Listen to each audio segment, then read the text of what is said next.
The British coalition government has clashed over how to deal with rising immigration in the UK. Leading Liberal Democrat Vince Cable has criticised Tory Prime Minister David Cameron over a speech in which the Premier vowed to cut immigration down to tens of thousands. Cameron said that some immigrants' failure to learn English was, quote, wrecking communities. Now it comes as member states in the EU are locked in a battle over the deluge of North African migrants seeking refuge in Europe. Let's now cross live to London and speak to Nigel Farage, leader of the UK Independence Party. So David Cameron has been accused of, quote, stirring up extremism by a senior cabinet colleague over some of his immigration plans. Do you think his remarks were too strong here? Well, look, the first thing to say is I'm delighted that a British Prime Minister has actually stated the obvious, which is that if you have huge mass immigration that happens rapidly into an area, and if people don't speak the same language, then what you get is the ghettoisation in cities and towns, and you get a dislocated society. So, no, I mean, full marks to David Cameron for at least starting that debate. Now, Vince Cable is a bit of an old dreamer, an idealist, and he thinks all immigration is absolutely wonderful and we should never criticise it at all. I'm sorry, Mr. Cable, but you're the one that is hopelessly out of touch. Only 4% of Liberal Democrat voters think that a net increase of the British population by immigration of 250,000 people a year makes sense. So Cable is completely out of touch. So look, David Cameron, he started this debate.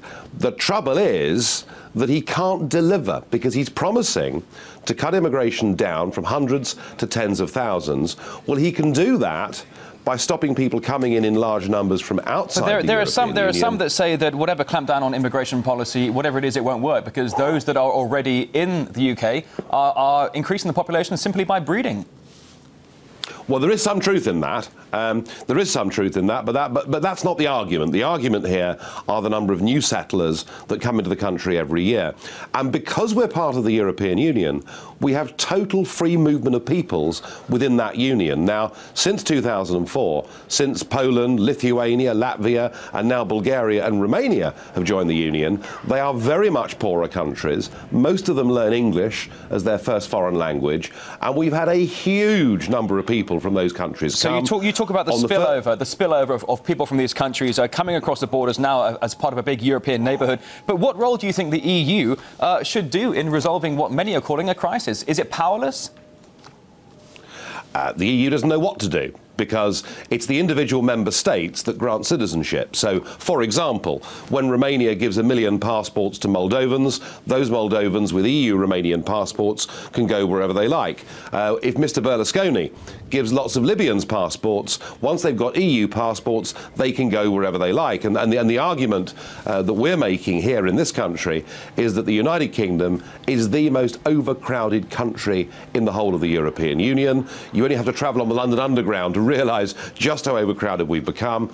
And the argument that I would put to Mr. Cameron is, yes, let's have this debate, but let's not have the EU having open borders and free movement of peoples. Why don't we, in Britain, decide ourselves how many people come in every year? Now, when you talk about having a debate here, and there's a cabinet member accusing the British Prime Minister of inciting extremism here, it would seem maybe perhaps to some that in France, with the recently implemented burqa ban and arrests already being made with that France's burqa ban may be more inflammatory than simple immigration rhetoric from Cameron. Yeah, I mean, look, I think that Vince Cable, frankly, has made a fool of himself with those comments. It is a perfectly respectable and decent thing to talk about immigration numbers. Goodness me, we have an extra 3 million people have settled in this overcrowded country of ours since 1997. So I would ignore what Cable said. He's completely out of touch.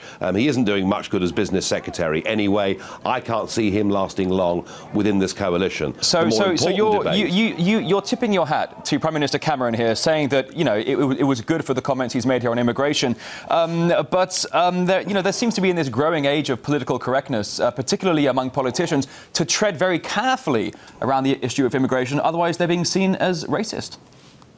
Well, Cameron actually 4 years ago Cameron accused me and my party of closet racism for talking about the immigration issue. I'm pleased to see that politically he's matured and he's now making those same arguments himself. The difficulty David Cameron has got is he will now have raised expectations within this country that he as a Prime Minister is actually not just going to talk the talk, but he's going to walk the walk, he's going to deliver, and the point that I'm making is he cannot do that because we're members of the EU, because we have open borders, and because from May the 1st, our social security system will give people from Poland the same rights to unemployment benefit that we have.